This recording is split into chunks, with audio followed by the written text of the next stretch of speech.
Bonsoir Lyon. Ah, bah dis donc, ça fait du bruit ce soir. Bon, ça me fait très plaisir de vous accueillir à cette nouvelle soirée YouTube, la dernière de la saison. Est-ce qu'il y a des gens dont c'est la première soirée YouTube ce soir? Oh, il y a tout un... Oh mais, waouh, plus de la moitié des gens qui sont là pour la première fois. Ça fait très très plaisir. Écoutez, je vais vous rappeler le principe des soirées YouTube. On est là pour découvrir des vidéos YouTube sur grand écran, profiter un petit peu, sortir un petit peu des vidéos qu'on regarde sur son téléphone dans ses toilettes. Ne niez pas, je sais que c'est le cas pour certains d'entre vous. On est là pour montrer aussi des vidéos qui peut-être peuvent profiter du grand écran pour introduire une narration peut-être un peu plus posée, des images un peu plus belles, loin de la compression dégueulasse de YouTube. Les initiés sauront de quoi je parle.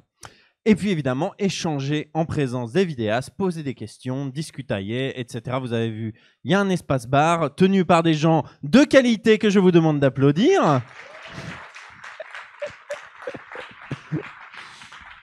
J'en profite pour remercier l'Aquarium Ciné Café qui nous accueille comme tous les mois depuis maintenant 1 an et demi. Et je profite de l'occasion pour vous annoncer qu'on est renouvelé pour la saison 2023-2024. Donc on reviendra à la rentrée en septembre pour vous présenter des vidéastes, des vidéos et tout ça dans la joie et la bonne humeur, en tout cas je l'espère. On va accueillir sans plus attendre notre premier invité qui nous vient de Montpellier. J'ai l'impression de présenter un radio-crochet. Il nous vient de Montpellier. Non, mais je suis très content qu'il ait fait le déplacement. Ça fait des années, littéralement, que je me dis il faut que je trouve un prétexte pour l'inviter. Il a sorti il n'y a pas très longtemps une vidéo de grande qualité et je me suis dit c'est l'occasion. Je vous demande d'applaudir comme il se doit Romain Oulès.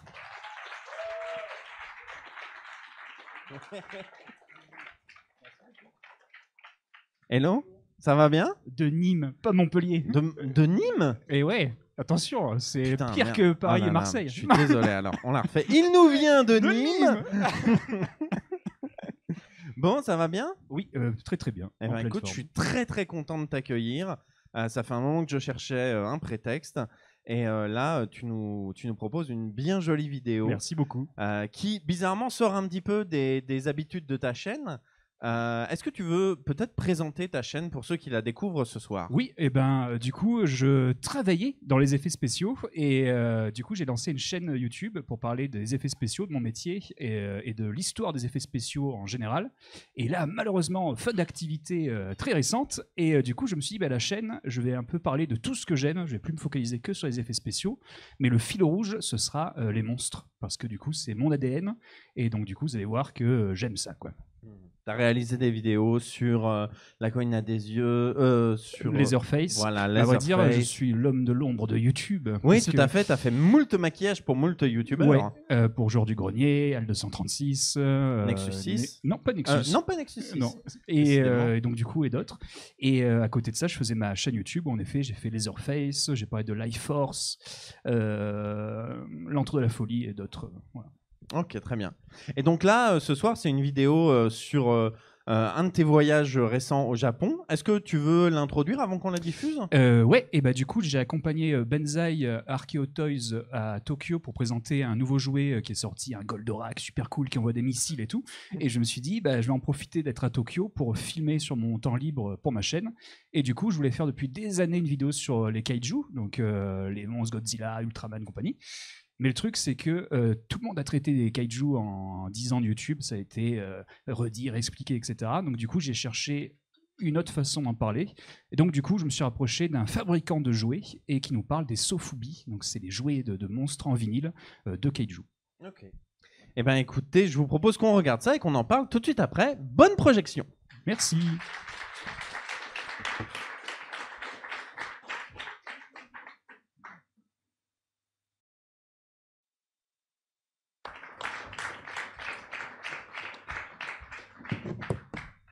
Bah écoute, merci beaucoup Romain. Merci à vous. De nous avoir offert cette vidéo, de nous avoir aussi offert ce moment d'intimité un peu à la fin. Est-ce que c'est pas trop difficile de se livrer comme ça, comme tu l'as fait? Non, non, bah, surtout que maintenant c'est un souvenir, quoi. Et après, c'est un mélange de fatigue, de joie et tout, quoi.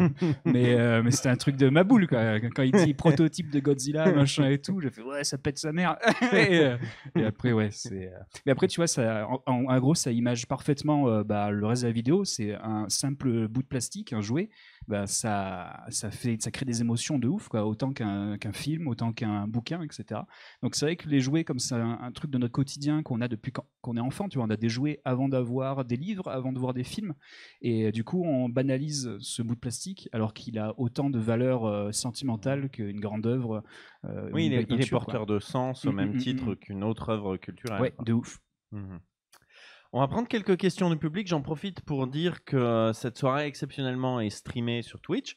Donc je prendrai pour peut-être des questions du chat si ils sont actifs comme à leur habitude.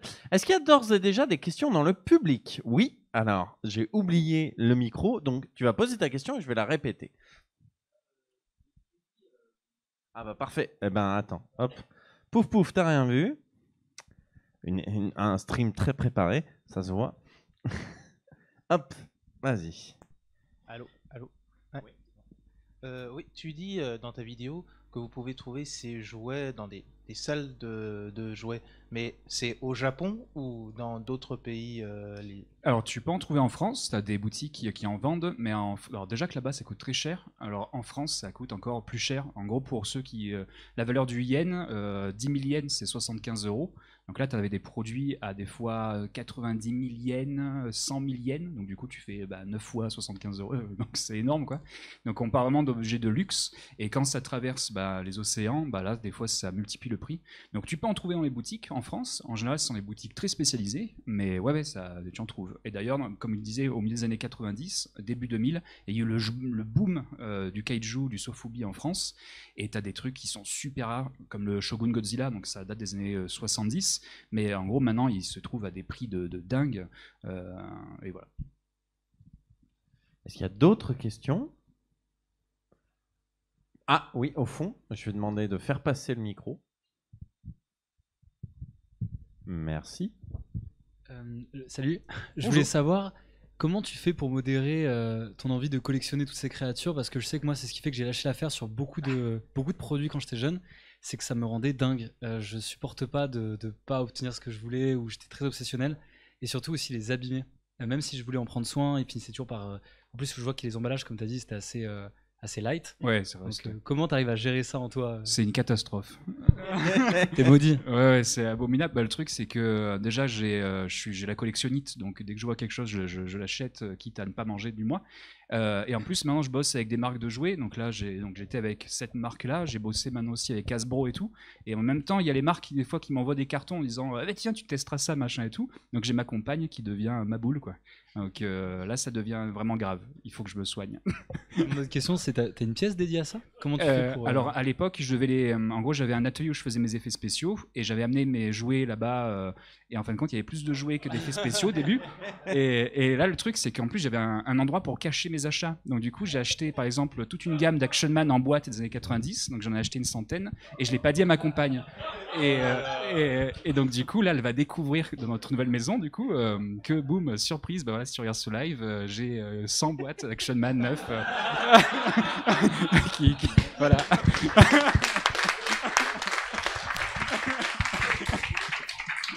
On embrasse ta compagne si elle nous regarde. Merci. Moi, je me pose une question vis-à-vis du kaiju et donc de ces jouets autour du kaiju. Aujourd'hui, le kaiju Ega, ces films de monstres, ça continue d'exister au Japon. Il y a eu Shin Godzilla, Shin Godzilla en 2011. Je pense que des films comme Shin Ultraman se suivent ça aussi continue, un petit peu. ouais. Voilà, c'est la continuité de ce truc-là. Est-ce qu'il y a encore des jouets modernes sur ces licences comme Shin Godzilla qui ont peut-être gagné en maturité, j'allais dire peut-être. Est-ce que des œuvres de kaiju sont pas devenues trop sérieuses pour avoir des jouets? Alors en gros, ils ont séparé vraiment, quand tu vas là-bas, tu as les séries pour les enfants, donc du coup tu as Kamen Rider pour les petits, donc ça ressemble beaucoup à Go Ranger, donc Power Ranger, donc c'est très édulcoré, c'est très gamin, et à côté de ça tu as les séries pour adultes, donc du coup Black Sun qui est sur Amazon Prime me semble, et là c'est beaucoup plus adulte, et du coup quand tu fais tes courses dans les magasins de jouets, et bah dans les boutiques comme Toys R Us, qu'il y a encore Toys R Us au Japon, bah t'as tous les rayons avec des Ultraman et tout, ça coûte que dalle, donc du coup... voilà, j'en ai acheté plein. Et donc du coup, il y en a plein. Donc là, ils sont vraiment pas chers. Du coup, tu peux jouer avec. Tu peux les lancer contre les murs parce que ça se pète pas, donc c'est génial. Et à côté de ça, ouais, je sais, je suis pitoyable. Non, non, non, non. Et à côté de ça, du coup, tu as les boutiques de luxe, les trucs un peu underground, machin, où là, tu achètes les nouvelles figurines qui coûtent vraiment le quintuple. Mais ouais, là-bas, on va dire, c'est tellement naturel de voir du Kaiju Ega ou du Tokusatsu, Sentai, Super Sentai, etc., que du coup, ça fait partie de leur paysage culturel. Donc, c'est vraiment. Nous, on a des dessins animés un peu nuls, les Papig et tout, et là-bas, ils ont putain un Kamen Rider avec les motos qui pètent et tout. C'est trop génial, quoi. Ton enthousiasme, c'est ce que je me disais en voyant ta vidéo et c'est ce que je me dis aussi en t'ayant ce soir en invité. Ton enthousiasme autour du monde des jouets est hyper communicatif. En sortant des vidéos comme ça, est-ce que tu veux aussi parler à des gens qui connaissent pas du tout cet univers ou est-ce que au contraire tu as peur ou tu préfères te limiter à des spectateurs déjà initiés à ce monde-là? Alors sur ma chaîne, je parlais que d'effets spéciaux du coup, et le truc c'est que j'ai d'autres passions, donc les jouets c'est quelque chose de très important dans ma vie. Il y a quelques années, je bossais avec Arkeo Toys, du coup j'avais réalisé pour lui un documentaire de 52 minutes, et du coup une vidéo tournée au Japon, etc. Et en gros, le fait de faire la vidéo pour lui et de travailler pour les autres, etc. Par exemple, Joueur du Grenier, tu vois, il s'éclate à parler de jeux vidéo et tout. Et en gros, par le prisme de gens avec qui je travaille, je me dis, mais putain, mais moi aussi j'ai envie de parler de jouets, moi aussi j'ai envie de parler de jeux vidéo, etc. Donc là, le fait que j'arrête les effets spéciaux, du coup, ça m'a enlevé, tu vois, une sorte de frein, de poids, et maintenant j'ai envie de m'éclater et de parler de tout ce que j'aime. Et du coup, la porte d'entrée par les jouets, qui est ma deuxième passion, du coup, ça s'emboîtait parfaitement, quoi. Ok. Est-ce qu'il y a d'autres questions? Oui. Si on peut faire passer le micro. Bonjour. Bonjour. Du coup, tu dis que tu as envie de faire des docus sur tout ce qui te tente. Et du coup, qu'est-ce qui te tente après Japon, le pays des monstres? Alors là, en ce moment, je travaille sur on va dire le chef-d'œuvre de la chaîne YouTube qui va arriver. En gros, il y a mon émission qui s'appelle Derrière le masque. C'est mon format. Et en gros, là, je suis arrivé un peu à mon plafond de verre. Je pense que j'arriverai pas à faire mieux. Donc, il y a le nouvel épisode qui va sortir. Il y en aura sûrement d'autres, mais ce sera de plus en plus rare. Là, je suis en train de travailler sur une vidéo sur les affiches de films. En gros, je pars. Pareil, il y a plein de gens qui parlent d'affiches de films, mais tu avais Al236 qui a sorti une vidéo de Maboule sur les affiches de films d'horreur. J'adore les films d'horreur, mais il n'y a pas jamais ces films, par exemple, Les Maîtres de l'Univers. Musclor, c'est un film épouvantable, mais l'affiche, c'est peut-être mon affiche préférée de tous les temps.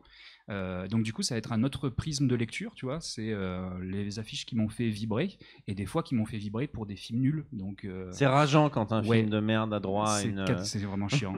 Il y avait House, par exemple, c'est la main qui sonne à la porte, une main de zombie coupée, etc. Et en gros, c'est un truc que je fantasmais quand j'étais petit. Je dis, ouais, ça va être un truc de Maboule, ça pète sa mère et tout. Et le film est nul, hein. Donc 20 ans à attendre pour pas grand chose, quoi. Et ensuite, là, avec Le Coin du Bis qui se cache au fond, on est en train de faire une vidéo catastrophique sur un film épouvantable qui s'appelle Il était une fois le diable, Devil Story. Voilà. Donc on a passé un moment difficile et il faut faire une vidéo dessus. Je confirme qu'il y a de quoi faire une longue vidéo dessus. Non, je veux pas. Non, mais il y a de quoi rigoler. Oui. Est-ce qu'il y a une autre question dans le public? Oui, plus près, si on peut faire passer. Ce que j'aime bien ici, c'est qu'il y a une bonne ambiance, le public est communicatif et bienveillant. Et... ouais, je me demandais du coup, les jouets pour toi, c'est plus un objet de collection ou c'est vraiment quelque chose avec lequel tu peux jouer? Et je sais pas aussi si tu es père de famille ou non, mais par exemple, si le cas échéant, est-ce que tu laisserais ton enfant jouer avec les jouets que tu possèdes du coup? Alors moi, c'est vrai que ça veut dire ça dépend des packaging. Ça fait beaucoup, tu vois. Il y a certains packaging qui sont tellement beaux que je vais pas les toucher. Mais je pars du principe qu'un jouet, c'est fait pour jouer avec. Donc du coup, j'ai 30 ans et je m'amuse à faire la bagarre en cachette avec. Voilà, j'ai des jouets. Là, la dernière fois, j'ai acheté des Qu'est-ce que j'ai acheté? J'ai acheté la voiture de Last Action Hero avec un petit Schwarzenegger et il n'y avait pas ma femme à la maison. Du coup, j'ai roulé sur tous les murs avec et tout. Donc, tu vois, je me faisais battre, j'avais un Boba Fett et tout, je faisais ouais et tout, Jack Slater, machin, voilà. Donc, non, je te dis, c'est un vrai problème. Hein. Mais ouais, un jouet, c'est vraiment fait pour s'amuser avec. Il y a aussi les board games. Il y a un jeu que j'adore, c'est HeroQuest et Atmosphere. Putain, il y a plein de trucs. Moi, là, je pourrais parler des heures. Mais par exemple, HeroQuest, c'est un super jeu, un dungeon crawler et tout. Je crois que je vais faire une vidéo dessus. Bon, bref. Et en gros, ce truc, maintenant, il est coté le jeu parce qu'il est rare. Donc, effectivement, ça a été réédité. Mais c'est pas parce que le jeu il coûte un peu cher qu'il faut pas jouer avec, parce que les figurines, elles représentent toute une époque. Donc, du coup, laisser mourir les figurines dans leur boîte pendant 30 ans, c'est nul, quoi. Et justement, est-ce qu'il n'y a pas une peur à cause des matériaux qui ont été utilisés, qui ne sont pas toujours de bonne qualité, où il fallait aller produire le plus vite possible, en plus grande masse possible? Est-ce qu'il n'y a pas un risque que les objets s'étiolent avec le temps, même en prenant un soin religieux, quoi? Ouais, si, t'as plein, on va dire, les plastiques, ça continue de durcir. C'est un truc où les résines, etc. Donc, des fois, t'as des jouets. Par exemple, récemment, j'ai un Spider-Man de 95, je jouais avec, et le bras m'est resté dans la main. Et pourtant, je l'ai juste mis en position, tu vois. Mais maintenant, je l'ai recollé, il ressemble à un vieux facho parce qu'il est comme ça tout le temps. Et du coup, effectivement, ouais, les matières s'abîment. Un très bon exemple, c'est L'homme qui valait 3 milliards. En gros, ce jouet est trop bien, si vous l'avez. C'est un Steve Austin où il a un trou dans la tête. Et en gros, tu vois quand tu regardes dans son trou d'œil, tu vois son échelle. Donc c'est bon, bref. Et en gros, sur le bras, il avait une peau en latex qui était trop bien, tu vois. Et quand tu enlevais la peau, tu voyais tout le mécanisme et tout. Et ça, c'est mort, quoi. Le jouet, il a 40 ans, donc le latex, il est tout étripé et tout. Donc du coup, des fois, on s'amuse avec mon père ou avec les collègues à refabriquer des petits accessoires et tout. Et il faut savoir que les effets spéciaux, j'ai commencé grâce aux jouets. Parce qu'en gros, il y avait donc Mission Impossible, alors la série télé, etc. Et donc du coup, je moulais les têtes de mes Action Man avec du plâtre et tout. Je fabriquais des masques miniatures de 2 cm. Et quand je jouais avec Dr. X, je mettais le masque d'Action Man Dr. X et je faisais yeah, je ne suis pas Action Man, je suis Dr. X. Et vraiment, ça a commencé comme ça, tu vois. Pareil, en 2001, quand le film Spider-Man il est sorti, il n'y avait pas encore le truc des lance-toiles et tout qui sont trop bien. Donc du coup, j'ai tiré, je sais pas moi, 30 mètres de latex dans la chambre, là, 1 mètre de partout, tu vois. Et du coup, ouais, les jouets, ça a été pareil. Là, je m'éternise, je m'étale, mais putain, je suis trop d'émotion. En gros, les jouets, ça a été une porte d'entrée dans le cinéma aussi, parce que mon père, c'est un génie. Au lieu de me montrer les films et de m'en prendre plein la gueule et d'avoir peur, etc., il m'achetait d'abord le jouet. Comme ça, je m'habituais au personnage, notamment à Robocop. Il me disait, ouais, machin et tout, bon, t'as 4 ans, je peux pas te montrer Robocop, mais tiens, je t'offre le jouet et tout, parce qu'il est cool. Et 2 ans plus tard, il me fait, bon, là, t'as 6 ans, maintenant t'es habitué, donc on peut le voir, tu vois. Donc, effectivement, il se fait couper en 1000 morceaux, il y a du sang partout et tout, mais c'est pas grave, parce que il faut vite qu'il meure pour que le jouet apparaisse, quoi. Donc, du coup, trop bien. Est-ce qu'il y a d'autres questions dans le public? Peut-être de ce côté-là, un petit peu? Non, c'est assez timide. Eh ben, allez. Au fond et Sprite. Same player, shoot again. Oui, du coup j'avais une question et en plus avec ce que tu viens de dire, elle paraîtra encore plus pertinente je pense. Du coup vu que t'aimes les effets spéciaux, de ce que j'ai compris, vu que t'aimes les jouets de ce que j'ai compris, est-ce que t'as déjà envisagé de faire du stop motion? Alors je suis absolument pas patient. Donc, et le truc c'est que stop motion, donc c'est l'art de l'image par image, pour avoir quelque chose de super potable, il faut faire 25 images par seconde. Truc de ma boule, t'imagines 25 images par seconde. Donc, moi, dans le principe, ça m'intéresserait, mais je pense qu'au bout d'un quart d'heure, 20 minutes, ce sera trop pour moi. Compréhensible. Après, peut-être avec peut-être mettre des jouets en scène parce qu'ils sont déjà articulés, tu vois, mais faire carrément un pâte à modeler ou en plastiline et tout, comme du Noël Mr. Jack ou quoi, l'enfer. Mais par contre, il y a une super chaîne YouTube qui s'appelle Vidéodrome et ça me fait du stop motion, donc allez voir. Hein. Elle est déjà venue aux soirées YouTube, n'hésitez pas, elle reviendra je pense, n'hésitez pas à suivre la programmation de l'année à venir. Est-ce qu'il y a d'autres questions? Oui, tout au fond. Ah, oui, non. Si, oui, allez. Salut. Bonjour. Je voulais savoir si tu pouvais nous en dire plus sur la culture des monstres en France, parce que j'essaie de réfléchir, je pense à aucun monstre. Et comment tu l'expliques Ah, tu veux dire en termes de mythologie sur Ouais, est-ce qu'on a des dragons monstres et tout. en France ou qui ont disparu mais qui avant étaient très présents dans la culture? Est-ce qu'on a des choses Nous, notre culture du monstre était assez anglo-saxon, donc avec les dragons, etc. Donc, qui ressemble beaucoup du coup à la mythologie asiatique. Après, oui, il y a eu la créature du Gévaudan, la bête du Gévaudan, etc. Mais si tu veux, à part quand c'était au Moyen-Âge, au début de Renaissance, où du coup il y avait ces grandes toiles, etc. Comment dire, le monstre, il n'est pas ancré, tu vois, dans notre pop culture. Alors que quand tu vas aux États-Unis, par exemple, grâce au cinéma, bah putain, eux les monstres, il y en a de partout. Donc c'est pour ça que dans la vidéo, je disais, dans notre paysage occidental, on n'a pas trop ça. Bah tu vois, tu te promènes pas dans la rue, tu vas pas tomber sur une statue géante de Godzilla, tu vois, ou de King Kong. Éventuellement, si, la seule représentation que tu pourrais voir souvent, ce sera sur les cathédrales, il y aura les gargouilles. Mais à part ça, tu vois, c'est ultra limité. Alors que tu vas au Japon, là à Tokyo, bah, laisse tomber, c'est l'apocalypse. Tu as un King Kong géant qui est sur une façade et tout, qui te dit salut. Après, tu as un Godzilla sur le plafond. Donc ouais, c'est un truc de ma boule. Même en Suisse, il y a une statue de Frankenstein dans un parc où tu as un gros Frankenstein, parce que Mary Shelley avait écrit une partie, je crois, en Suisse. Et du coup, tu as un Frankenstein au milieu d'une rue, quoi. Ici, ce serait impensable, quoi. Tu m'aurais étonné en me disant que Frankenstein était suisse. J'aurais eu du mal à y croire. Oui. Est-ce qu'il y a d'autres questions? J'ai vu quelqu'un qui voulait le micro tout à l'heure et puis qui l'a rendu. Non? Non? Eh ben, écoute, merci beaucoup Romain Merci pour à vous. être venu C'est trop présenter cool. ton travail. Tu reviens quand tu veux. Merci beaucoup. Et puis encore une fois, merci beaucoup de nous avoir offert ce morceau de travail. Merci beaucoup. Je pense que tu as d'autres projets dans les tiroirs, si je ne m'abuse. Oui. Du coup, il y avait le. Ouais. Ouais, bah oui. Ok. Tu nous parlais de derrière du prochain Derrière le masque. Bah du coup, je viens juste de finir. On a tourné il y a 6 mois le dernier épisode sur Evil Dead. Et du coup, celui-là, je me suis lâché comme un.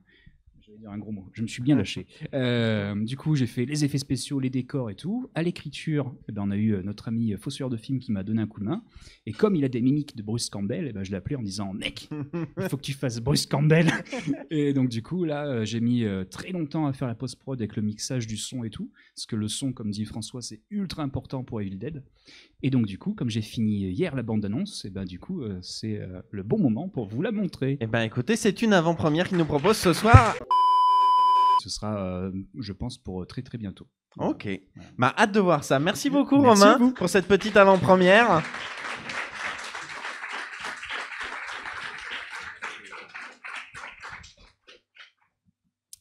Il est temps maintenant d'accueillir nos invités suivants qui étaient là au tout début des premières soirées YouTube. Ça me fait très plaisir de les accueillir à nouveau.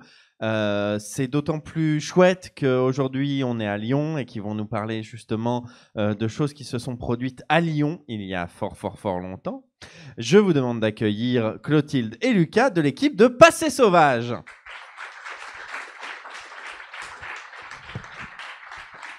Bonsoir. Coucou. Bonsoir. Coucou. Vous allez bien? Oui, ça va très bien. Merci. Bon, merci beaucoup d'être revenu nous présenter ce travail, donc autour de la ville de Lyon. Bah oui, tout à fait. Donc, le projet de la chaîne en ce moment, c'est de vous emmener directement sur les chantiers archéologiques en France. Habituellement, la chaîne, elle fait de la vulgarisation face caméra pour vous présenter les sujets. Et comme tous les deux, on a une formation d'archéologue, on est passé par les chantiers, on a vécu le terrain. Et moi, j'avais vraiment envie de montrer l'archéologie comme on l'a connue. Avec, montrer le travail, montrer... vous allez voir, il y a des profils très différents. Il y a des bénévoles, il y a des gens très jeunes, il y a des... temps de pause. Montrer l'humain, ouais, voilà. montrer le concret. Je sais pas si tu veux rajouter quelque chose. Ouais, mais c'était aussi une manière de retourner voir les gens avec qui on avait fouillé. Donc c'est le cas sur les premières vidéos, là, c'est le cas pour celle-ci en l'occurrence.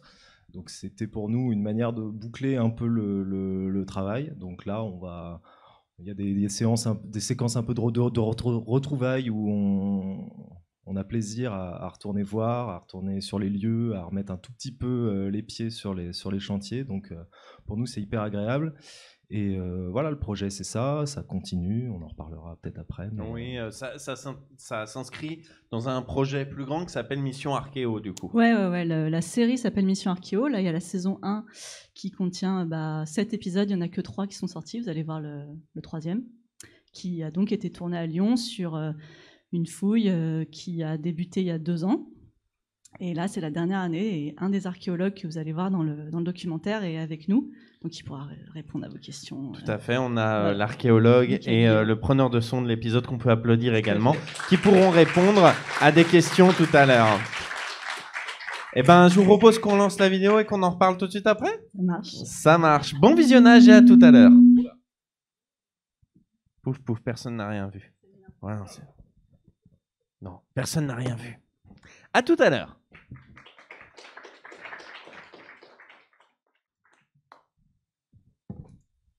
Bien, merci beaucoup. Vous pouvez monter. Je propose à Clotilde et Lucas, archéologues, parce qu'il y a 2 Lucas, c'est le bordel. Il y a 3 Lucas. Ah là là. Posez-vous sur les sièges et moi je vais me mettre sur la babasse. Hop. Zoup. On va s'en sortir. Bon, alors déjà, merci beaucoup pour cette vidéo qui est très très chouette. Je crois que c'est quelque chose que j'ai dit la première fois que tu es venu aux soirées YouTube, mais ça casse vraiment le mythe Indiana Jones qui va voler des trésors de civilisation antique. Bon, on trouve plein de trucs. Oui, ah bah oui, non, mais très clairement, on trouve plein de trucs. Est-ce qu'il y a d'ores et déjà des questions du public ici? Je ne sais pas où est passé le micro. Ah, parfait. J'aurais dû m'en occuper. Allô, 1, 2, oui, Oui. Bonjour. Oui, moi, c'était pas vraiment une question, mais parce que mes questions, elles seraient plutôt pour l'archéologue, mais c'était pour souligner je trouve que c'est vraiment du très bon travail, parce que pour avoir fait personnellement des chantiers à titre de bénévole, j'ai pu constater que les archéologues, c'est des gens qui sont des techniciens. Hein. L'archéologie, c'est une science dure, donc c'est vraiment un travail difficile, c'est des débrouillards, parce qu'ils font ça avec peu de budget généralement, mais c'est pas forcément des bons communicants, parce qu'ils ont généralement la tête dans le guidon, la tête dans leur passion, et puis ils savent pas communiquer à l'extérieur, et là vraiment tout est très bien expliqué, tout est très bien rendu, quoi. On voit la difficulté du boulot, on voit justement cet aspect débrouillardise, ce gros bloc là qu'il va falloir dégager, ce sera pas forcément avec une grue, parce que c'est quand même fragile, donc il va falloir trouver une solution pour le bouger, quoi. Tout ça c'est souligné, et voilà. La solution on l'a trouvée, on l'a réenterré hier. C'est vrai. Et vous l'avez sorti comment alors finalement? Personne n'en veut en fait de ce bloc. Parce que oui, c'est quelque chose qu'il faut expliquer effectivement, c'est que ces images, elles ont été tournées il y a 1 an maintenant. Pile il y a 1 an. Le chantier recommence cette semaine, c'est ça? Le chantier a recommencé cette semaine, donc on est en phase de décapage, donc c'est-à-dire que là on est avec une pelle mécanique à 2 devant le chantier, on va atteindre les vestiges à plus de 2 mètres de profondeur, et la semaine prochaine, lundi, les étudiants vont arriver et on va commencer la fouille à proprement parler. Moi, j'avais une question par rapport à quelque chose qu'on a vu dans le documentaire, c'est le côté hétérogène des armures des soldats. Moi, évidemment, j'ai grandi avec des Astérix, où tout le monde a son petit uniforme vert ou rouge selon la représentation. Comment ça se fait qu'il y ait eu cette représentation-là? Est-ce que c'est l'héritage, une transposition de notre modèle militaire actuel, ou est-ce qu'il y avait eu à l'époque déjà des fouilles qui avaient révélé ça et qui ont été contredites par des fouilles plus récentes? Alors, je pense que, d'une part, effectivement, on a transposé pendant longtemps notre image de l'armée moderne en fait sur notre vision de l'Antiquité. Il faut savoir qu'en fait, cette hétérogénéité en fait de l'armement, elle est simplement liée au fait que cet armement, en fait, il se cassait régulièrement, et donc il était remplacé un peu, pas au jour le jour, mais du coup, suivant l'artisan qui faisait la pièce, il en faisait une de types différents. Alors, ça pouvait être de légères variations, mais voilà. Après, pour répondre à la question, il y a aussi le fait que pendant longtemps, on a beaucoup travaillé sur les sculptures qui représentent l'armée romaine, les bas-reliefs. Il y a notamment une grande colonne qu'on voit à Rome qui s'appelle la colonne Trajane, qui relate en fait des guerres qui ont eu lieu sous le règne de l'empereur Trajan, et tous les légionnaires, tous les militaires sont représentés de la même manière. Donc pendant très longtemps, on a cru que ces militaires étaient comme nos armées modernes. Et en fait, c'est les fouilles archéologiques qui ont montré le contraire. D'accord. Est-ce qu'il y a d'autres questions? Oui, ici. Est-ce qu'on peut faire passer le micro? Il y a une question ici, une question là-bas. Hop. Allez, d'abord au fond, puis ça remontera après. Oui. Quand vous quittez un chantier, du coup, quand vous le mettez en pause, puisque si je comprends bien, là, si ça reprend, c'est que vous l'avez mis en pause, vous le laissez comme ça, vous bâchez, vous... Alors, nous, chaque année, là, on est quand même dans le parc archéologique de Fourvière, donc c'est un lieu en plus qui est assez touristique. Donc l'État nous impose de reboucher chaque année les vestiges. Donc ce qu'on essaye de faire, c'est de fouiller une zone entièrement. Comme ça, on rebouche et ensuite on va fouiller la zone d'à côté. Donc c'est ce qui se passe cette année. On ouvre une zone qui n'a pas été ouverte l'année dernière. Donc toute nouvelle zone. En fait, vous déblayez de la terre, vous allez remettre dessus. Exactement. Exactement. C'est pas un peu démoralisant? Alors, c'est surtout l'empreinte carbone. Des fois, on se pose un peu la question. Mais cette question-là du moral revient souvent et notre équipe, notamment Julien qui est là, et puis Lucas, le cadreur qui n'est pas là ce soir, ça a été les premières questions qu'ils ont posées, et même, voilà, tout ce tas de terre, là, vous allez le remettre là-dessus, c'est pas possible. Si. Alors, il faut savoir quand même que dans la majorité des cas, en France, là, ce que vous voyez, c'est ce qu'on appelle l'archéologie programmée, donc c'est une archéologie de formation pour les étudiants. L'été, mais la majorité de l'archéologie en France, c'est ce qu'on appelle l'archéologie préventive, c'est une archéologie de sauvetage des vestiges dans le cadre d'aménagement urbain ou de grandes zones commerciales, etc. Et là, les vestiges sont systématiquement détruits puisqu'on vient reconstruire par-dessus de nouveaux bâtiments. Donc le but, c'est de enregistrer, sauvegarder ces vestiges, les photographier avant qu'ils soient détruits, en fait. Oui. Moi, je me posais la question que, en fait, dans ce métier, du coup, vous creusez la terre toute la journée, parfois pour trouver des objets très fragiles. Du coup, comment on s'assure de ne pas endommager ce qu'on découvre, comme par exemple ce bout de verre qu'on a vu dans la vidéo, quoi? Alors, il y a tout effectivement un volet conservation qui se passe après la fouille. Donc ces objets, ils sont ensuite stockés dans des endroits où ils vont pas justement subir l'altération, l'oxydation qu'on peut voir sur les objets. Les objets en fer que vous avez vus sont très très corrodés. Donc nous, on a lancé toute une campagne, par exemple, de restauration en partenariat avec le musée gallo-romain de Lyon, où les objets vont être emmenés chez des restaurateurs pour être restaurés et ensuite être présentés dans le musée, au musée gallo-romain lors des expositions. Donc il y a tout un volet conservation qui se passe après la fouille, effectivement. Mais du coup, il peut arriver que pendant qu'on creuse, on tombe sur un objet et par exemple on l'endommage au hasard comme ça en creusant dans le sable. Alors un coup de pioche malencontreux, ça arrive toujours, hein, donc on peut casser un objet. On dit toujours c'est pas grave, ça recolle, hein.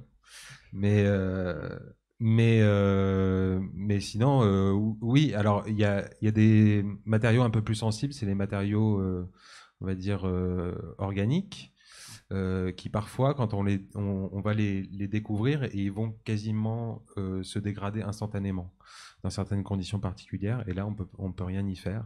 Et il y a juste les bois gorgés d'eau qui peuvent être prélevés et laissés dans l'eau. Ensuite, ils peuvent être ensuite stabilisés en laboratoire, mais voilà, il y a des fois des choses, on peut pas faire grand-chose pour les conserver. L'important, c'est de faire des photos au maximum.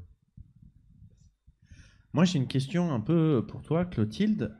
C'est une vidéo assez ambitieuse. Il y a des plans drone, etc. Il y a aussi une volonté de montrer l'humain, comme tu l'as dit tout à l'heure, derrière l'archéologie et toutes ces petites mains. Et tu t'effaces derrière ce sujet-là. On te voit assez peu à l'écran. Et on voit vraiment plutôt ce que tu as à raconter. Est-ce que c'est pas, comment dire, Est-ce que c'est difficile sur YouTube, qui est un endroit où on demande beaucoup de parasocial et de contact avec le YouTubeur ou la YouTubeuse? Est-ce que c'est pas quelque chose, pas de dangereux, mais est-ce que c'est quelque chose qu'on peut te reprocher ou est-ce que c'est un choix que tu fais? Bah déjà, ça c'est une partie des vidéos qu'il y a sur la chaîne, mais l'autre partie, bah, c'est mon visage, c'est vraiment ce face caméra qu'on consomme beaucoup et qui est omniprésent. Et donc en fait, cette série-là, ça arrive sur la chaîne comme une respiration, comme voilà une autre facette de mon travail, de ce que j'aime faire. Moi, ça me va très bien en fait de faire vraiment un travail de réalisation, d'être comme c'est moi qui monte. J'ai pas forcément envie de voir mon visage encore dans ce projet-là.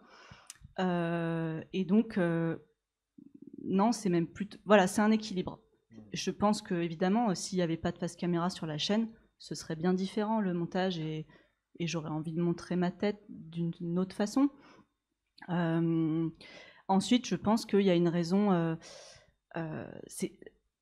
la difficulté principale pour ces sites, pour ces tournages, on tourne 2 jours, à chaque fois on prend 2 jours pleins pour tourner, pour justement avoir ces espèces de plans pas prévus. Il n'y a quasiment aucune mise en scène sauf le mime, là c'est vraiment assumé, et il y a voilà, une séparation nette entre la fiction et puis les découvertes réelles. Mais c'est un travail qui est difficile à amener, c'est-à-dire que sur site, moi, je ne connais pas le chantier. J'essaie de conserver ce côté surprise. Et donc, pendant que Lucas ou Benjamin m'expliquent le site, moi, en même temps, je suis en train de soit de filmer, soit de penser à ce qu'il faut faire, un travail de réalisation. Et si en plus, il fallait que je me montre, que je sois parfaite en interview, que j'ai la répartie qu'il faut... c'est un niveau d'exigence qui est inatteignable en fait. Donc voilà, dans les autres épisodes, on va voir souvent les autres membres de l'équipe, parce que oui, moi j'ai plus le côté chef d'orchestre et je peux pas être sur tous les plans quoi. Si je peux rajouter quelque chose, Clotilde, justement par rapport à l'originalité de ton approche, c'est que nous l'été dernier, on a eu 2 tournages. C'est-à-dire qu'on a eu votre tournage et le tournage pour un documentaire de France 5. On a pu voir que c'était 2 manières totalement différentes de faire du reportage. C'est-à-dire qu'effectivement, vous étiez toujours là pour capter des moments. Il n'y avait jamais de « pousse-toi du champ, on va refaire ce plan, est-ce que tu pourrais répéter parce qu'il va falloir qu'on le remonte, attends, je me mets sous un autre angle ». Vous étiez là, c'est comme si vous n'étiez pas là. C'est-à-dire que vous nous avez laissé travailler comme une journée de chantier normale en fait. Donc, oui. Et c'est toute l'originalité en fait de ce que tu proposes, je pense. C'était notre expérience de fouille. Parfois, il y avait les télés qui venaient et c'était des jours où, par exemple, il fallait pas utiliser la truelle parce que ça gêne le preneur de son. Là, il y a des bruits de truelle. Ils sont assumés, on vous les montre. Parfois, peut-être que ça fatigue l'oreille, mais c'est ça aussi l'ambiance d'un chantier. C'est du bruit. Ça bouge dans tous les sens. Voilà, c'est aussi dangereux. Là, il n'y a pas de gens qui portent des casques, mais tout le monde a des chaussures de sécurité. Voilà, c'est vraiment ce côté très brut qu'on essaye d'assumer. Voilà. Julien, le preneur de son ici présent, a d'autant plus de mérite d'avoir supporté les coups de truelle. N'hésitez pas d'ailleurs si vous avez des questions à lui poser, il est là avec nous. Est-ce qu'il y a d'autres questions dans le public? Oui, là-bas. Hop. Moi, j'ai 2 questions, mais on peut passer le micro entre-temps. J'en ai une pour, du coup, toi, Lucas, si j'ai bien compris. Les tournages, du coup, c'est assez chouette pour les fouilles, j'imagine. Ça fait de la mémoire visuelle, ça fait de la pédagogie, ça fait du contenu qui met en valeur votre travail. Mais est-ce que il n'y a pas aussi, quand ça se répète, quand ça enchaîne des France 5, plein de choses, un problème peut-être lié à ce que j'imagine être une temporalité quand même stricte, en disant on a quand même un nombre de jours limité pour accéder à un maximum d'informations. Est-ce que des fois c'est un peu compliqué de gérer tout ça ensemble? Alors déjà, tous les sites archéologiques ne font pas l'objet de reportages. Non, en fait, c'est très rare. C'est très rare que les journalistes se déplacent sur les sites archéologiques. C'est vrai que ce site-là qu'on vous présente, c'est un site assez exceptionnel. Donc, on est assez sollicité. Mais nous, on le fait, en fait, on a quand même un devoir qui est de diffuser, en fait, nos résultats. Parce que c'est quand même en partie l'argent public et vos impôts qui payent les fouilles archéologiques. Et donc, la médiation, ça fait partie aussi de notre travail. Et donc, un reportage télé, une exposition, un catalogue d'exposition, une vidéo YouTube, je sais pas, une interview, c'est toujours pour nous un plaisir de le faire. On fait beaucoup aussi de visites. Chaque semaine, il y a des visites de chantier durant toute la journée de la fouille, durant toute la durée de la fouille. Et c'est normal, en fait. Donc, non, c'est pas gênant.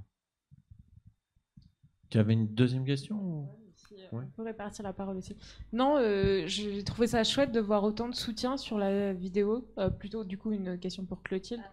Et je me dis, qu'est-ce que ça a représenté comme charge de travail d'aller choper tout ça et notamment, est-ce que ça a été facile d'avoir des fonds pour faire une mission suivie avec un travail aussi exigeant et...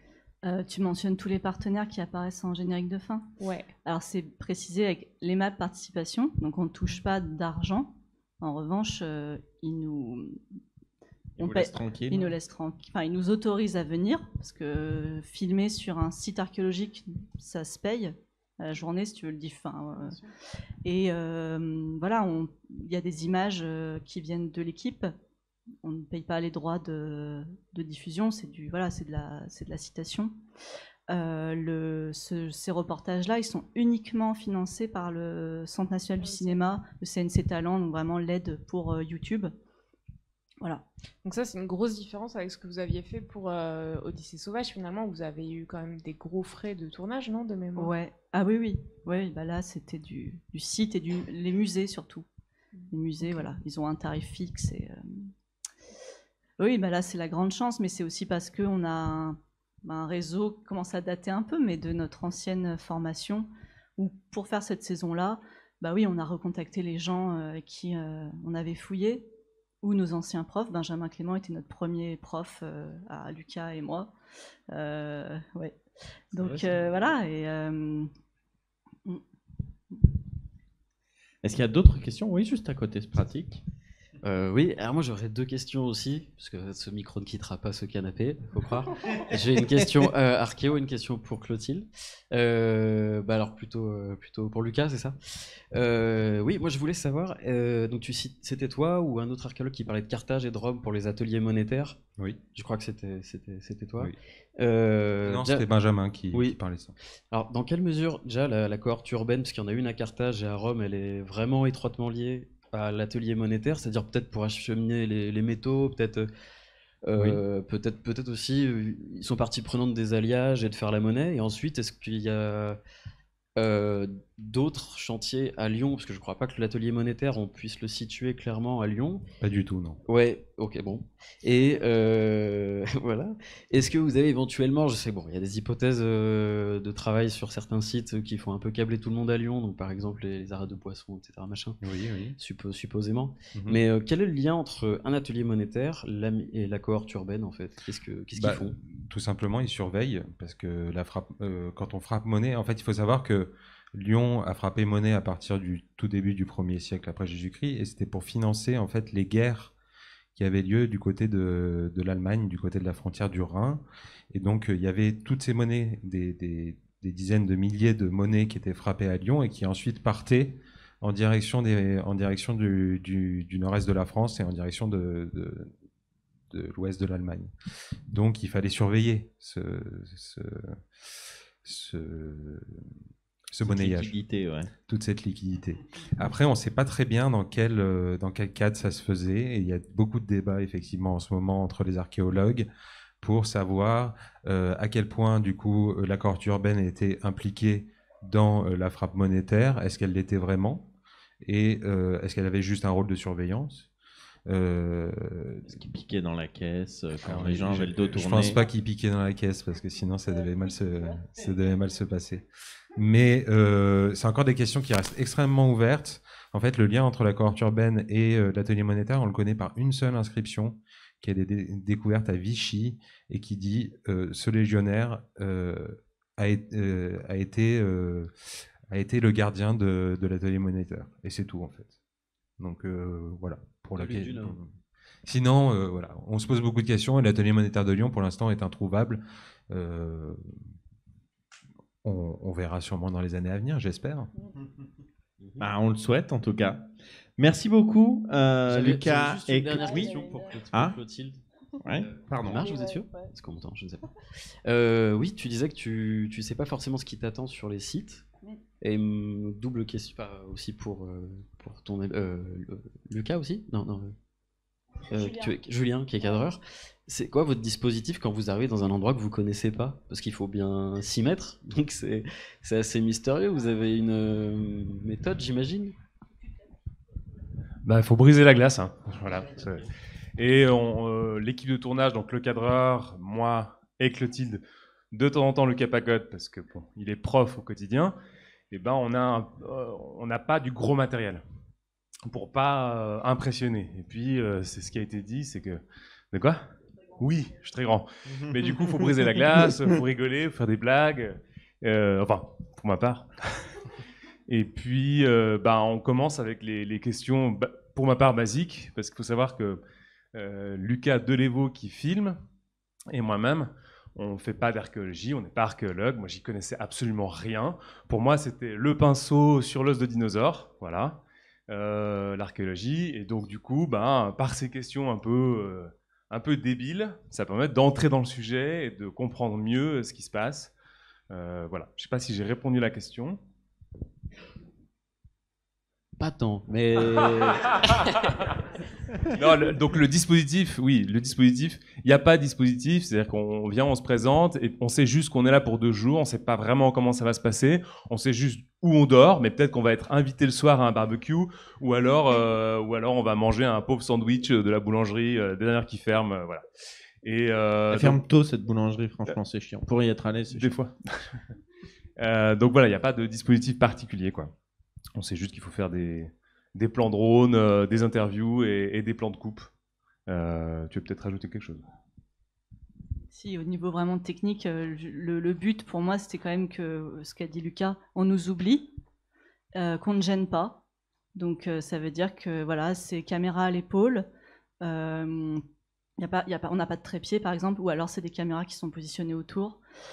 C'est une perche sans fil. Enfin, vraiment, on essaye de pouvoir bouger tout le temps, et on demande aux archéologues où est-ce qu'on peut se mettre, et ensuite on apprend à circuler, et c'est à peu près tout, quoi.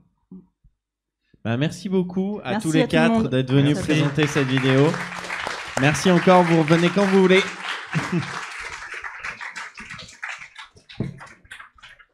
Hop, je prends. Merci beaucoup. Hop. Comme c'est de coutume, depuis maintenant un peu plus d'1 an, on va faire une petite entracte d'une dizaine de minutes. Si vous voulez recharger les bières, aller faire pipi, c'est l'occasion. Et quand vous entendez la musique, c'est qu'il est temps de se réinstaller à vos sièges. À tout de suite. Bon, ça va toujours bien ? J'ai senti qu'on avait besoin d'un petit courant d'air tous. Donc j'ai rallongé un tout petit poil l'entracte. J'espère en tout cas que vous allez toujours bien, que vous avez toujours une bonne soirée, que vous passez toujours une bonne soirée. Est-ce que vous passez toujours une bonne soirée ? Ça c'est bien, ça c'est bien. J'en profite pour remercier encore une fois l'Aquarium Ciné Café, c'est important, qui nous accueille depuis maintenant 1 an et demi, qui nous accueille l'année prochaine. Moi franchement je profite que c'est la fin de la saison pour en parler un petit peu. Quand j'ai commencé à dire autour de moi ce serait bien de projeter des vidéos sur grand écran, on s'est un peu foutu de ma gueule. Donc, et on continue visiblement, hein. Je vous rappelle que vous avez payé pour être là, donc c'est pas la peine de vous moquer. Oui, tout à fait. Le MK2 de Paris, je ne sais pas si vous en avez entendu parler, a fait une news en disant on va projeter des vidéos au cinéma. Alors, il y a ceux qui ont dit « Ouais, mais qui voudrait voir des vidéos YouTube sur grand écran ?» Et puis, il y a ceux qui ont dit « Ah, vous avez piqué l'idée à Mr. Fox !» Donc, dans tous les cas, ça fait plaisir. Je remercie encore une fois l'Aquarium qui nous accueille. C'est pas un projet si évident que ça, il faut croire, si on en croit les réactions de l'article sur le MK2. Donc, merci à eux de nous accueillir et merci à vous d'être là parce que mine de rien, on est là pour regarder des vidéos YouTube sur grand écran. Oh, arrête. Oh, arrête. Arrêtez. Bien.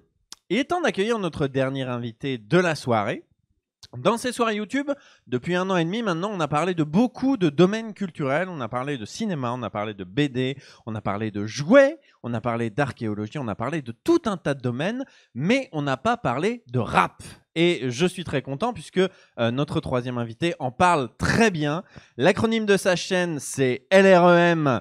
Donc à mon avis, il a d'autant plus de mérite de parler aussi bien de rap. Je vous demande d'applaudir Yanis de Le Rap en Mieux.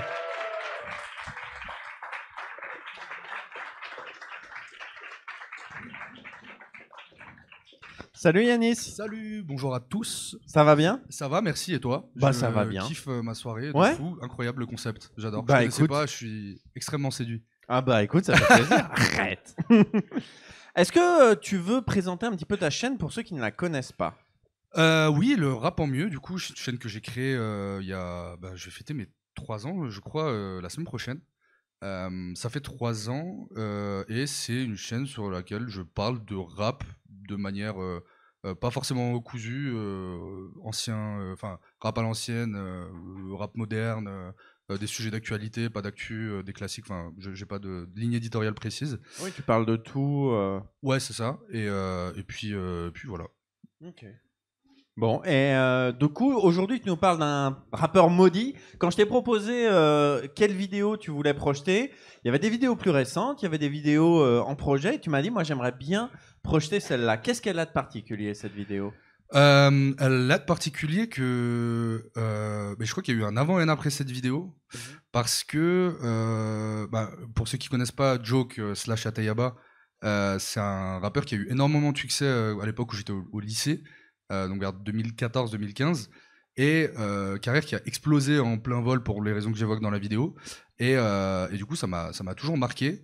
J'ai parlé de cette vidéo, j'ai fait cette vidéo, et en fait ça a eu un grand... c'est pas une des vidéos qui a été le plus visionnée, mais en tout cas c'est celle sur laquelle j'ai eu les meilleurs retours, et surtout ce qui a changé après cette vidéo, c'est que en fait les streams de Ateyaba ont repris énormément suite à cette vidéo, donc il y a eu tout un truc où en fait ça m'a permis de step up un petit peu plus, et du coup voilà, puis même personnellement des fois on est un peu critique avec son propre contenu, parfois un peu trop, et celle-là c'est une des vidéos que j'arrive à regarder encore sans trop cringe. Ok. Bah écoute, je pense qu'on va être nombreux à découvrir le personnage d'Ateyaba. Effectivement, moi je t'avoue que j'ai découvert ta chaîne en ne connaissant pas grand-chose du rap. J'ai le niveau Orelsan, donc tu vois, le niveau 1 vraiment. Okay. Mais est-ce que Orelsan c'est le Eminem français un peu? Juste pour non, pour prendre la température. Non, ça j'ai bien compris que c'était une connerie à dire. Mais bref, en tout cas, je trouve tes vidéos très accessibles, y compris aux néophytes et aux gens qui n'ont pas une grande culture rap. Donc j'espère que les spectateurs ici qui ne connaissent pas, qui sont aussi noobs que moi, vont prendre du plaisir à découvrir le parcours d'Ateyaba. On regarde ça et on en reparle tout de suite après? Yes. Eh ben bon visionnage à tous.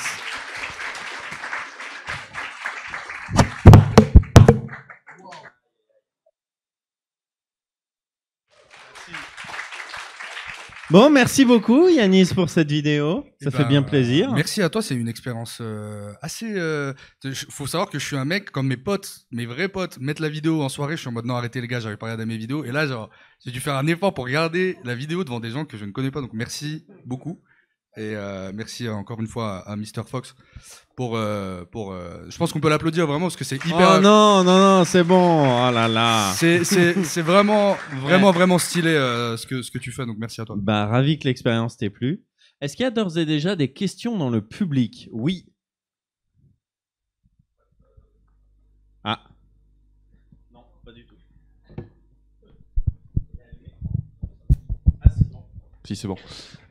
Déjà, bravo, c'est vraiment super passionnant et j'avais aucune idée de l'histoire et c'est vraiment, j'ai l'impression que tu nous as raconté une histoire incroyable, genre ça pourrait être une fiction, ça marche trop bien. Et tu disais tout à l'heure que ça avait eu un peu un impact quand même, cette vidéo. Et je me rends pas du tout compte comment c'est perçu justement le milieu web sur la scène rap avec par exemple ce que tu fais. Est-ce que tu arrives à avoir des retours de gens de l'industrie? Est-ce que tu as à avoir des infos, peut-être des gens de l'industrie, ce genre de choses? Alors, des infos. Alors, sur cette histoire, en l'occurrence, c'est vraiment sombre, on n'a pas beaucoup d'infos. Mais pour le coup, après cette vidéo, c'est pour ça que je disais qu'il y a eu un avant et un après cette vidéo. C'est que, en fait, comme ça a impacté les streams de Ateyaba, qui étaient en train de shooter depuis des années, et en fait, après, le jour où la sortie de la vidéo, ça a explosé. Mais en fait, depuis, oui, les labels se sont dit, ah, du coup, il peut potentiellement impacter les ventes de rappeurs et même en termes de contrats, d'opportunités, enfin ça clairement j'ai mis un pied un peu plus dans l'industrie depuis cette vidéo. Ouais. Moi j'ai une question à la con que je me pose tout de suite. Est-ce qu'il est sorti depuis la vidéo, La vie en violet? Non. Non, il est pas sorti et alors pour ceux qui sont sur Twitter et qui suivent le rap, il est parti dans des tweets extrêmement polémiques que je vais même pas aborder ici. Enfin, vraiment, c'est une chute, c'est la chute du faucon, quoi. Vraiment, on a plus. Enfin, et d'ailleurs, enfin, de ce que j'ai entendu, il comptait sortir un autre album du coup qui devait pas s'appeler Ultraviolet parce que Ultraviolet c'est fini. Maudit, ouais. Mais apparemment, il a encore dit au label, je veux pas le sortir. De ce que j'ai compris, il est jamais content de ce qu'il fait et il trouvait ça pas assez bien pour un retour. Donc il a encore une fois, donc l'album encore après Ultraviolet a été encore une fois annulé. Donc je pense qu'à ce stade, ça reste. Rien à en attendre. Ouais. Pour moi, oui. En tout cas, moi personnellement, j'ai commencé à l'écouter au lycée. J'étais ultra fan de ce mec-là parce qu'il apportait un truc ultra frais. Et en fait, sa fanbase a passé des années à s'amoindrir et à attendre quelque chose qui n'est jamais venu. Donc au bout d'un moment, même moi qui kiffe, je suis sorti du train, quoi. Est-ce qu'il y a d'autres questions dans le public? Oui. Alors déjà, bravo pour ta chaîne. Merci. Moi, j'ai une question. Je sais que tu as une chaîne secondaire, il me semble. Ouais. Je sais pas si tu streams ou pas, j'en sais rien. Mais ma question, c'était, il y a certains de tes camarades, on va dire, du rap YouTube, du YouTube rap, plutôt. Les deux fonctionnent. Les deux fonctionnent. Qui ont profité un petit peu de leur notoriété ou en tout cas de leur visibilité pour se mettre en mode chasseur de pépites ou chasseur de talents et ils ont décidé de booster un peu la visibilité de certains rappeurs qu'ils aiment bien. Est-ce que toi, c'est quelque chose que tu envisages de faire ou pas du tout? Oui, totalement. Je suis sur Twitch aussi. Je savais pas. Et du coup, je sors une vidéo alors qui devait sortir aujourd'hui, mais finalement, je pense qu'elle sortira dimanche, sur 4 rappeurs à moins de 1000 auditeurs par mois sur les plateformes. C'était un peu le défi d'essayer de diguer les rappeurs ultra underground. La vidéo fera pas beaucoup de vues, mais je me dis à un moment donné, quand je suis content des retours de vidéos comme celle-ci, ou parfois des vidéos où je fais un peu rire les gens parce que je critique des rappeurs comme sur le flop ou quoi. Et du coup, je me sens un peu obligé d'être investi d'une mission où je me dis, bon, maintenant que j'ai un peu plus de visibilité, il faut quand même que je fasse mon taf de faire monter et donner de la visibilité aussi à des artistes, parce qu'il faut savoir que le rap, c'est une des musiques qui marche le mieux en France et dans le monde.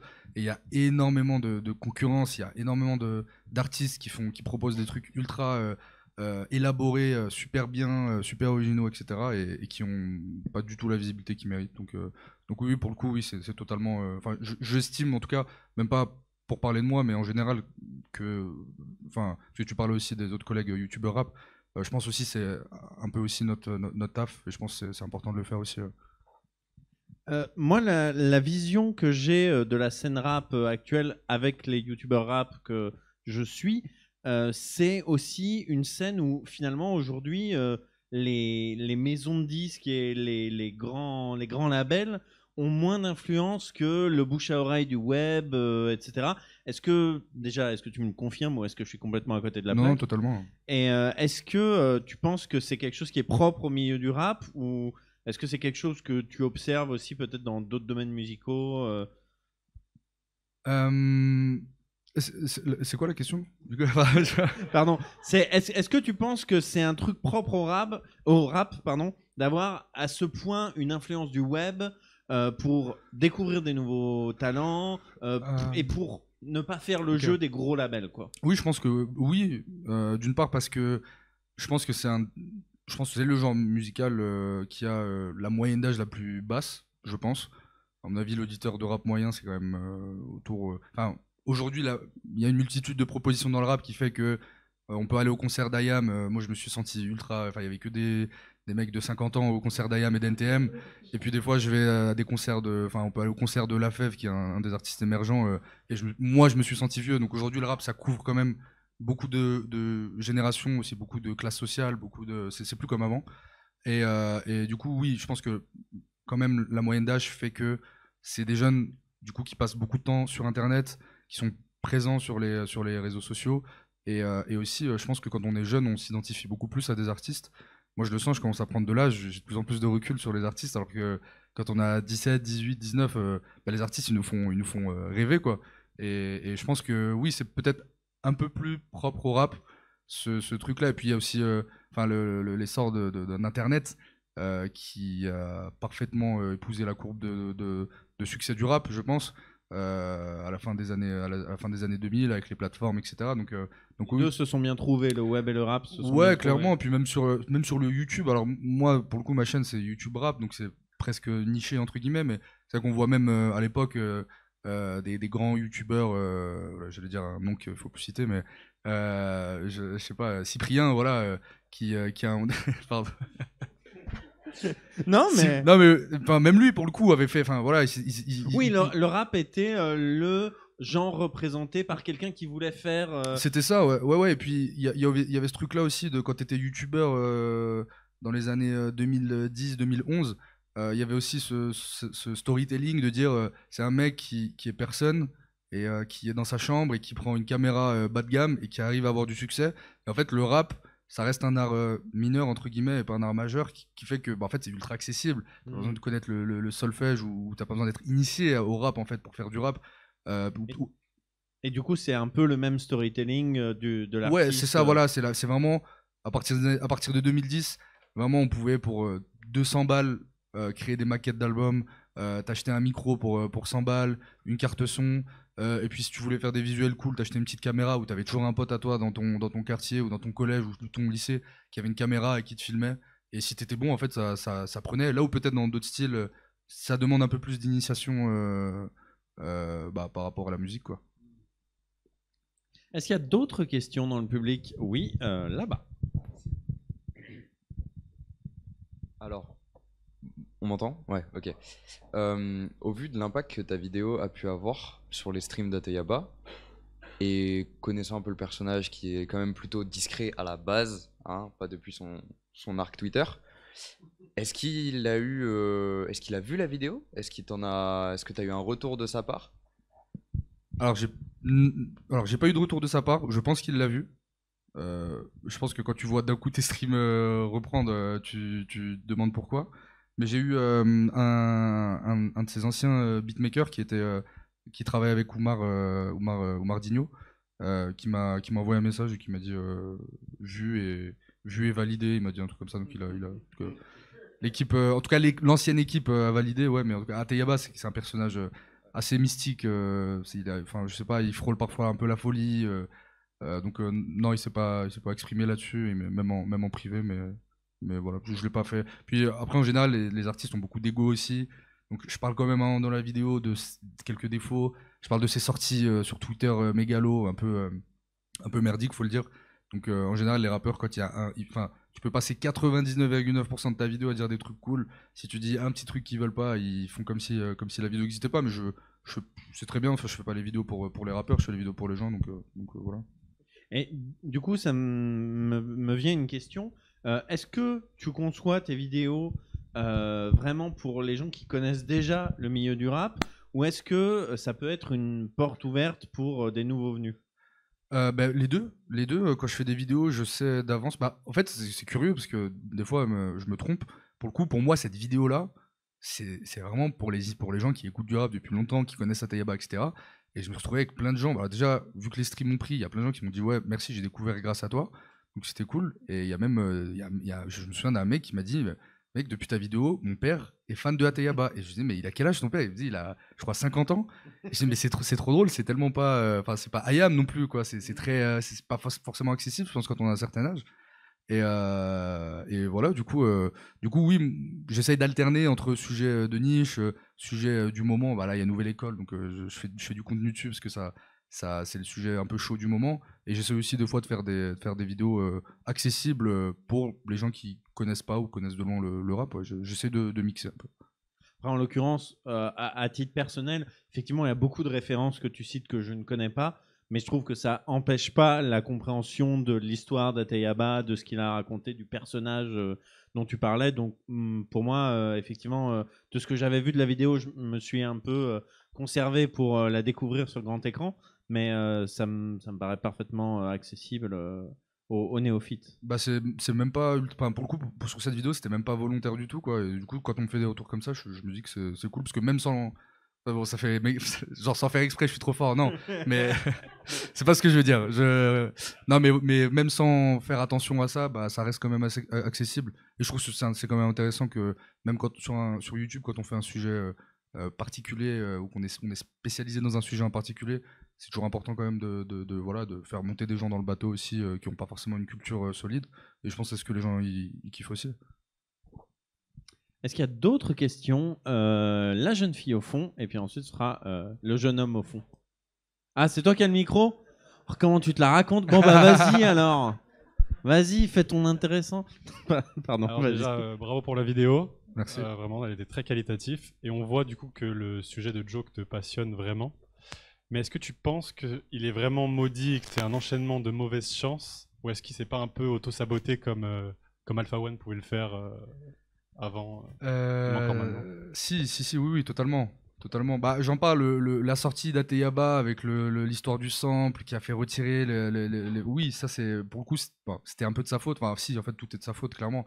Mais enfin en tout cas de sa faute et de son. Si. C'est vrai que le terme maudit peut faire penser que c'est du coup il est un peu passif dans ce qui lui arrive, mais au final si, entre toutes ces histoires, le fait d'avoir annulé la sortie d'Ultraviolet une semaine à l'avance, enfin je sais pas.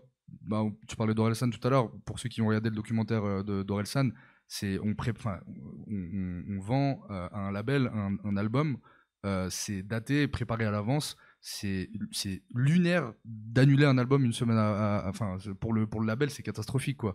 Il y a des gens qui investissent, donc pour le coup, oui, je pense personnellement que oui, entièrement fautif de ce qui lui est arrivé, malheureusement. Bien dans le micro.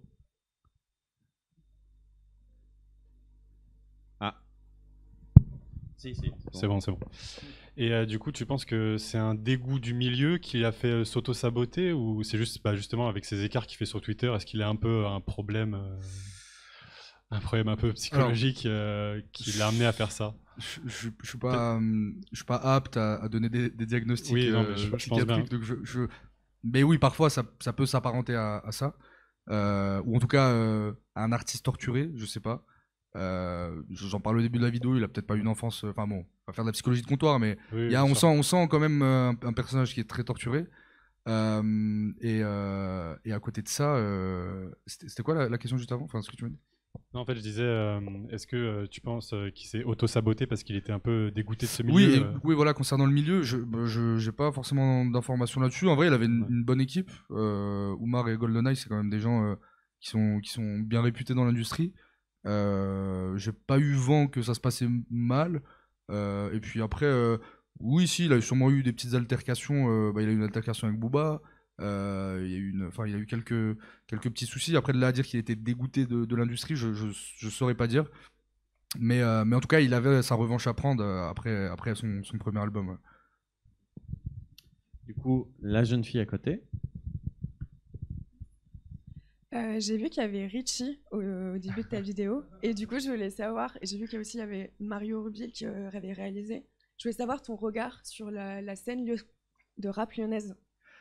Alors effectivement, il y a Richie qui fait un caméo au tout début, qui est un rappeur de Lyon, qui fait le preneur de son, qui sait pas trop ce qu'il fout là, et Mario Roudil qui est juste ici, Ouais, et du qui coup, je l'ai filme, reconnu. qu'on peut applaudir. Mario Roudil qui est réal, qui fait énormément de choses et qui fait mes intros, enfin on fait les intros de mes vidéos ensemble.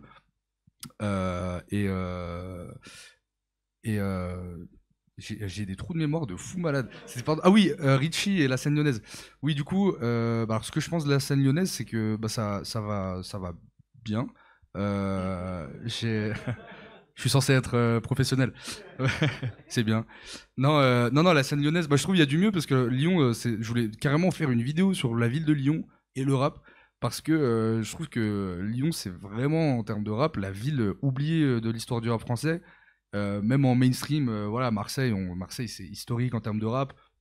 Paris, n'en parlons pas. Et puis, on s'est retrouvé avec l'essor du rap, avec des rappeurs comme Medine qui ont mis Le Havre sur la carte, Orelsan qui a mis Caen sur la carte, on a Toulouse, et Lyon, c'est resté jusqu'à aujourd'hui la ville où il n'y a jamais eu de grands rappeurs. Et là, je sens que ça bouge un peu plus. Après, je suis pas lyonnais, mais je viens assez souvent à des événements rap sur Lyon. Et ça bouge. Donc, moi, je trouve que ça va vers le mieux. Et pourquoi pas peut-être une légende du rap qui viendra à Lyon bientôt, prochainement, j'espère. Bah, Millésime-K. Tu sais, j'ai hésité entre ça et le flop. Et je me suis dit, bon, c'est peut-être un peu orienté quand même. Est-ce qu'il y a d'autres questions dans le public? Moi, la réflexion qui a été faite sur la scène lyonnaise me fait me poser une question, mais c'est peut-être une gigantesque ânerie, ça va être à toi de me corriger. Est-ce que c'est pas la présence, j'allais dire, sur le terrain à Lyon de l'extrême droite qui peut couper un peu les ailes de projets de la scène rap lyonnaise? Alors, c'est intéressant, j'y avais jamais pensé. Alors moi, je suis pas lyonnais, donc j'ai fait quelques années d'études à Lyon, mais je connais pas l'histoire, vraiment l'évolution du rap. J'ai parlé à des rappeurs lyonnais, eux en tout cas m'ont pas évoqué cette raison. Ils m'ont dit que c'était plus une question de, il y avait pas de cohésion vraiment dans la ville de Lyon. Peut-être aussi la culture, comment dire. Les infrastructures culturelles aussi, qui sont peut-être, en tout cas, pas développées pour le rap. Je sais que les villes, je parlais de Medine par exemple. Medine, s'il a aussi bien réussi et une aussi grosse carrière, c'est parce que lui, son label, en fait, ils évoluaient dans une MJC qui était extraordinaire au Havre. Et à Lyon, il n'y a pas eu de points comme ça, de structure culturelle. Enfin, Merci Laurent Wauquiez. C'est pas, en tout cas, c'est pas leur priorité. Peut-être aussi le fait que c'est une ville quand même beaucoup plus marquée par la funk, beaucoup par l'électro aussi, et qui peut-être laisse un peu moins de place au rap, là où Paris, c'est vraiment, on sent, ça transpire le rap du sol au plafond. Lyon un peu moins, en tout cas jusqu'à il y a quelques années, ça commence à évoluer comme je disais, mais concernant l'extrême droite, j'y avais jamais pensé et je ne saurais répondre parce que je suis pas apte à répondre vu mes connaissances de la ville de Lyon et du rap, mais c'est possiblement aussi une raison qui a pu participer à empêcher l'évolution et le développement du rap lyonnais. Est-ce qu'il y a peut-être une dernière question en haut, en bas, à gauche, à droite? Bah vas-y, le mot de la fin. Oui, le micro, merci beaucoup. Le faire remonter. Hop, merci. Quelque chose de plus jovial. Les origines de ton logo, le rap en vie. Tu parles des initiales? Ouais. Alors, à la base, j'avais un nom complètement pourri pour la chaîne. C'était Le Rap, c'est mieux, qui était en référence à un son de DC's. Et en fait, j'avais peur que ce soit déposé à l'INPI ou quoi. Et puis mon cousin m'a soufflé le nom Le Rap en mieux. Et j'ai trouvé ça drôle. Et avant même de créer la chaîne, je me suis dit, attends, mais ça fait LREM, Le Rap en mieux. En fait, je trouvais ça archi drôle. Et je savais qu'on allait le repérer. Et du coup, je l'ai fait. Je crois que j'ai fait une blague. Un peu en mode c'est un complot et tout machin sur une vidéo sur une ancienne vidéo, mais voilà, on me le dit souvent, mais oui, mais pour répondre à ta question, du coup, non, c'est pas du tout c'est pas un positionnement politique, absolument pas. Mais je trouvais ça marrant de me dire peut-être si un jour la chaîne elle a des millions d'abonnés, si on tape LREM sur Google, ce sera le rap en mieux. Et On ce sera tombe pas... sur toi avant. Ouais, c'est ça, ouais. Ah, ce serait une belle victoire. Peut-être, peut-être qu'il y a une part de défiance de ma part inconsciente. Ouais, possible. Bon, merci beaucoup Yanis d'être venu présenter ton travail. Tu reviens quand tu veux. Merci beaucoup. Merci à toi.